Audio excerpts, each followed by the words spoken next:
Welcome to Wrestle Capsule. I'm Elise, and today we're going to be talking about Tessa Blanchard, the whole situation.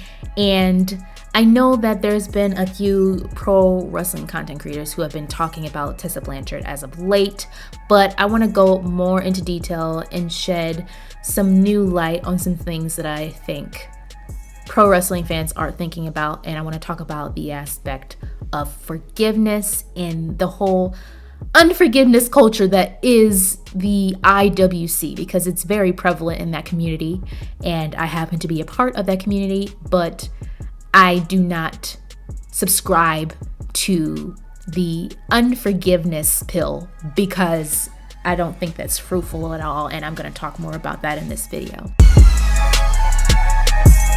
I just want to preface this video with saying I don't watch TNA all the time.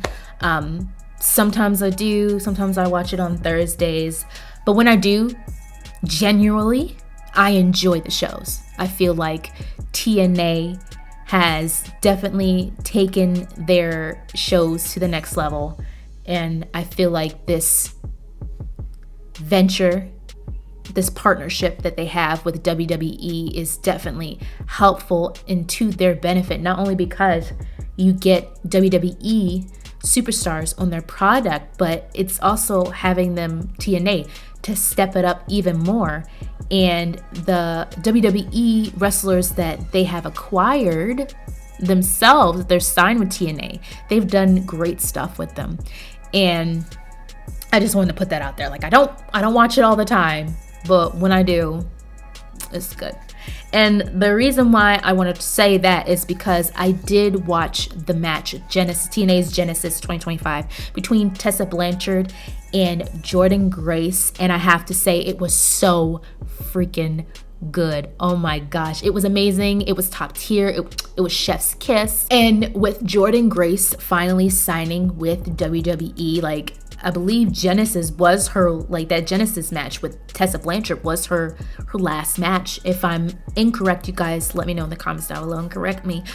But what was almost overpowering in the match was the chants that Tessa Blanchard was receiving. Boo, you suck! I was hearing the "she's a racist." It was loud, it was bad, and that was what really made me want to do this video, because it was so hard to watch Tessa Blanchard try to feed off of that negativity that she's getting from the fans, not allow it to interfere with her performance, and to keep pushing, because clearly she has come back and she is a heel. She beating up people in the bag, she terrorizing, like she's being so messy and she's being a heel. So that's one thing, but this stuff that they're chanting, this is coming from real life past situations that Tessa Blanchard was involved in, and that's what, like, that could have been such an easy distraction. That could have been easily distracting for Tessa Blanchard during this important match. So that's what I want. That's why I wanted to talk about it. And like, we've heard the stories, especially the ones that came out in 2020, about how Tessa Blanchard has had negative interactions with other female talent, even allegedly bullied people like Chelsea Green, Allyson Kay, Priscilla Kelly, Gigi Dolin, and Tania Brooks, Renee Michelle. And the big one that really started getting stuff going was the one with Black Rose. That incident that happened, I think it was in 2017. I had to look at my notes to check, but I think it was in 2017 when she freaking called her out of her name in Japan. And it didn't matter whether it was in Japan, Africa, Puerto Rico, America. It didn't matter. But when they were in Japan in 2017 and Tessa Blanchard allegedly called her the N-word, ninja, like that's crazy to me. But let me just read this. Let me read this article. It's a Forbes article, because this stuff really started exposing and being like to the public when Tessa had tweeted something back when X was Twitter, and she was talking about encouraging female wrestlers. And that's when, you know, other superstars are like, oh, you for wrestling, female wrestling, when you did this, you did this, you weren't saying that when you were doing this. Like, that's when stuff really started popping off and things were getting exposed, and Tessa was denying it. But like I said, let me read this Forbes article. It's just an excerpt. I'm not going to read like the entire article, but this is just what really gives context to what was going on. So it was a Forbes article, Tessa Blanchard under fire amid allegations of racism bullying. So this is what it said. What followed was a violent sea of backlash and accusation tweets from some of pro wrestling's more prominent women voices. Green accused Blanchard of bullying and belittling quote-unquote countless female workers, while Kay leveled a far more serious accusation that Blanchard spat in a black woman's face in Japan and called her the N-word in 2017. So they're referring to the quote-unquote black woman in Japan. They're referring to Black Rose, who was Afro-Latina. So it's crazy to spit in someone's face. Now I'm done with the quote. It's crazy to spit in someone's face and call them the N-word. And she got exposed. And honestly, this really did ruin her reputation, and quite possibly ruined her career, where doors that were open are probably closed now. Like, no one wants a problem child in their women's division. No one wants that. You got enough stuff that you hear about with AEW and the drama that be happening over there sometimes. Like, no promotion is perfect. There's humans, and humans aren't perfect, and people aren't going to see eye to eye. Arguments are going to happen. Disagreements are going to happen. We get that. But to outright be called a racist and to bully people and to belittle the very people you're supposed to work with, that's not a healthy environment. That is not a fruitful environment. And no one in their right mind is going to want to subject themselves to that type of behavior. I said what I said. I feel like this really did ruin Tessa's career, because after becoming the first woman to win the Impact Championship, she was stripped of that title and she was fired. Like, she was terminated from her contract at TNA. And honestly, it wasn't the same for her, because even when she was at WOW, Women of Wrestling, which I was excited about when they were doing the whole debut, they were rebranding WOW. And then you had Tessa Blanchard coming out and that thing with her and Beast. I was excited about that. That was when I was really getting into WOW at the time. And I guess they had disagreements. They didn't see eye to eye. And then she left. And when I was excited about Tessa being at WOW, this is before I knew about the allegations. This is before I knew about the bullying and the racist comments and the violence. He gonna spit in someone's face. Unacceptable! I was really expecting Tessa Blanchard to be a part of the WOW brand. But like I said, after the falling out with that company, like, I noticed that I was seeing, because I was following Tessa Blanchard's career, but very loosely. I just wanted to see where she was going to end up. And I noticed that she was bouncing from promotion to promotion before she ended up back at TNA late last year. And honestly, when I look at the whole situation, I feel like Tessa Blanchard is reaping what she is sowing. She has been denying these allegations for years. There's never been a time, as far as I have seen, where she has admitted the wrongdoing. Though we did see a photo in 2023 with Tessa and Black Rose, the one who she spat in her face and called her the ninja. And I'm going to put it up on the screen and you guys can read what the caption says. You see what Tessa posted, but then you can also see what Black Rose posted on X and how she was willing to forgive. So, I mean, we don't know exactly what happened, but we can infer that there was some sort of reconciliation, and clearly that was done privately. But what's crazy is a lot of the comments under Black Rose's tweet was very negative. But why? Even though she wanted to forgive, and she chose to forgive Tessa Blanchard and put it behind them and move forward, people were demonizing Tessa. They were saying that as fans, they were not going to forgive Tessa. They were only going to forgive her when she apologized publicly, which is crazy to me. And the reason why it's crazy, like, I get it. Us as fans, we follow these superstars, we follow these pro wrestlers, we see what's going on. All we can see is what we're shown. Only thing we can see is what they show us. But honestly, I'm thinking, what does Tessa Blanchard have to owe us? Like, what does she owe us as fans? Now, granted, I don't condone you calling nobody no race or slur. And me as a woman of color, like, this, even if I wasn't a woman of color, it's just wrong. Like, it's evil, it's wicked. And I still have that belief, but at the same time, I don't understand why fans want Tessa Blanchard to apologize to them. Like, some people were saying that they want an apology, and I'm just like, okay, she didn't spit in your face. She didn't call you a ninja.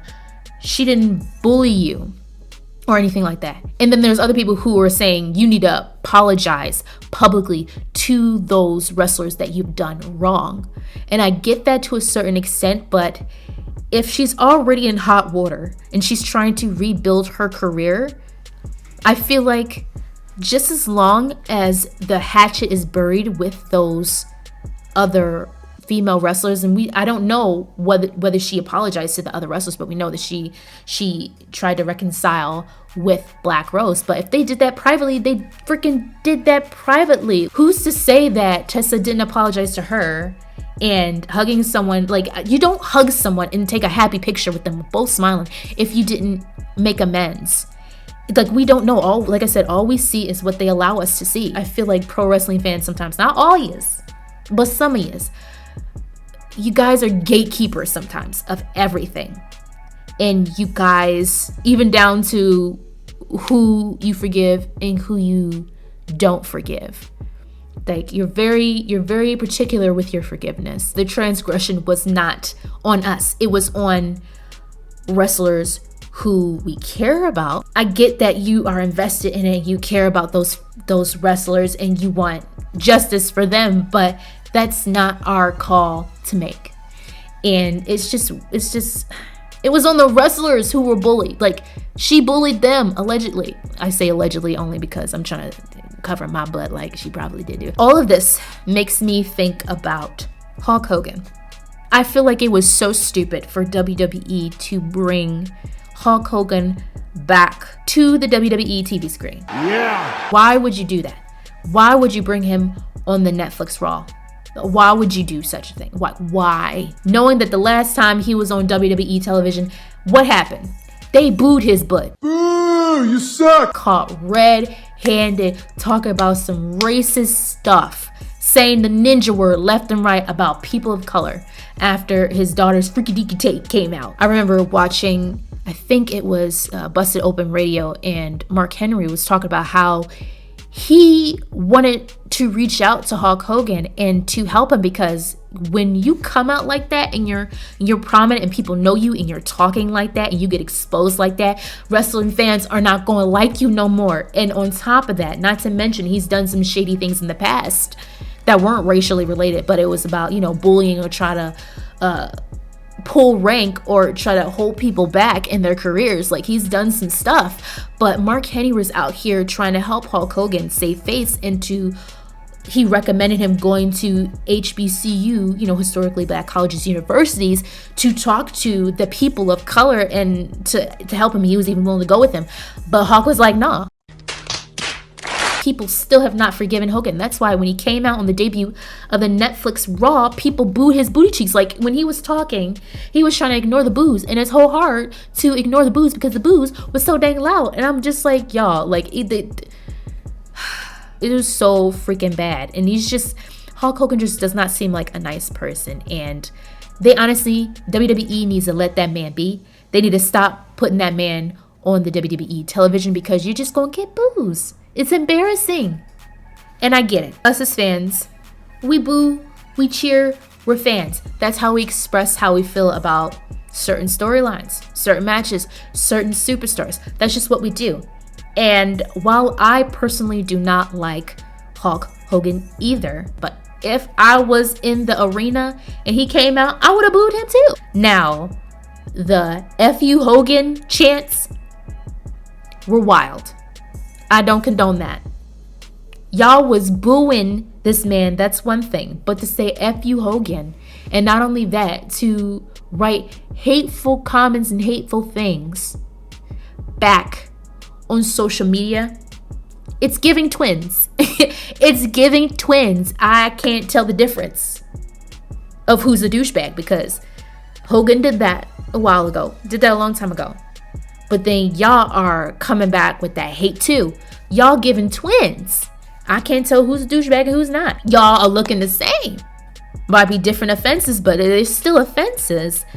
And it makes me think about Leviticus 19:18, and I'm gonna read it. So, do not seek revenge or bear a grudge against anyone among your people, but love your neighbor as yourself. And I can give you another one, Colossians 3:13, where it says, bear with each other and forgive one another. If any of you has a grievance against someone, forgive as the Lord forgave you. I know there's those who are watching this video who don't believe in what I believe, and that's your choice. But all I'm saying is this: people can express their emotions and how they feel without emulating the very person who did the offense. And what I mean by that is, you can dislike someone's actions and not like them and want to distance yourself. You can boo, you can cheer, you can do whatever you want in that regard. But when you got hate from someone and then you give hate back, that doesn't make you any better. Y'all look the same. And to seek that type of vengeance and to not forgive, like, it's more than just about boos and cheers. Like, that you're harboring that in your heart, and that is not healthy. And people could say it's just wrestling, but when you're out here saying F you Hogan with your whole chest, and not only that, you're out there putting out hateful comments. It's these hateful comments on social media, just wild stuff. And I'm not even going to put it on the screen because it's not even worth displaying on my channel, but you can look that up on your own time. But people are just, there's fans in the IWC who are just so toxic. And I've talked about this on my channel, about these toxic wrestling fans. Not all is, but some is. It's like, whether you're using racial slurs or not, you're still spewing hate. You're still spewing hate. It doesn't make you any better. I said what I said. And I say all that to say this, just to circle back around to Tessa. Honestly, I don't know if she's ever going to be able to bounce back from what transpired years ago with some of these female wrestlers. But I mean, it's almost 5 years since the stuff has surfaced about her behavior. And honestly, outside of her apparent talent and her ability on the mic and in the ring, I just really want her to be humble and really take accountability and to right her wrongs. And if she's written her wrongs outside of the public eye to these women that she has disrespected, belittled, bullied, then I'm glad. But that's all I could hope for Tessa, because all you can do is do something now for those women. Like, I don't think she has to outright go out and make it apparent and clear, because it's not us who she's disrespected. It's those women who she's disrespected. And I really feel like it's important for her to right those wrongs, not just for her career, because it's more than about that. It's about her soul. It's about not only her soul, but it's about closure for those who she has wronged. I feel like that's very important. These fans are out here trying to gatekeep and try to make this woman's life hell, and it sucks to see, regardless of her freaked up behavior. Like, are we going to continue to hear she's a racist every time she comes out in the ring? What's going to happen when she cuts promos on TNA? Like, are we going to be hearing that? Are people not going to let her talk?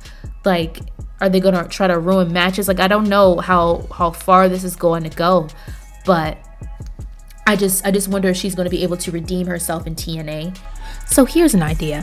I feel like TNA should take control of the narrative when it comes to Tessa Blanchard. Like, for instance, think about what WWE did for Ridge Holland in NXT. We already know fans were feeling a certain type of way about Ridge Holland because of the match between him and Big E getting injured, and everyone already cyaniding that man, so it was kind of hard for him to really get a leg up on the main roster. So they brought him to NXT, and what they did with his storyline was he kept getting in instances where he kept injuring, quote unquote, injuring different competitors to the point where he went full on heel. He didn't give a crap about what anyone was thinking, and he just went ruthless. And as time went on, he started developing his character more and more as this just relentless, ruthless heel. People slowly stopped caring or remembering him as the guy who injured Big E, and more as an actual WWE superstar with depth. I feel like TNA should do something similar with Tessa Blanchard. They should probably play on the whole racist card even better, take it up a notch, so it's not just her being typecast as a racist. It should be some sort of like prejudice character where she's coming at anyone who she believes is beneath her. I feel like they should control the narrative and kind of move away from the whole racist stigma, especially since she's trying to make amends and trying to rebuild her career. And with this whole TNA and WWE partnership, if she plays her cards right, she might end up showing up at one way or another on NXT. So I feel like TNA really should take the reins on this narrative with Tessa Blanchard. And what's interesting is Arn Anderson and Tully Blanchard, which is Tessa Blanchard's daddy, they made an appearance on the Saturday night main event, and I was just like, both of those men were at AEW at some point as managers, and I'm like, I feel like Tully is like, Tessa, cut that shiznit out, okay? I'm back, I'm in, okay?